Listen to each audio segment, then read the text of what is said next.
Hello everybody, welcome to Hard Reset Pro. Today I'm going to show you how to restore a phone icon to home screen on Samsung Galaxy S21.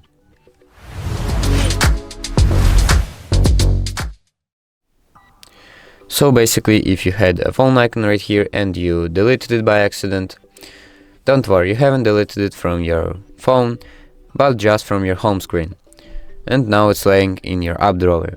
So to restore it, open up your app drawer and find your phone app right here, or anywhere else on your app drawer.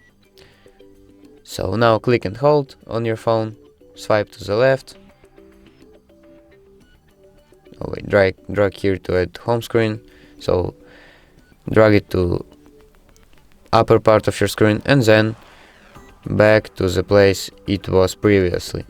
So basically like this. So that's it, that's how you restore a phone icon to home screen on your Samsung Galaxy S21. So thank you for watching and subscribe for more.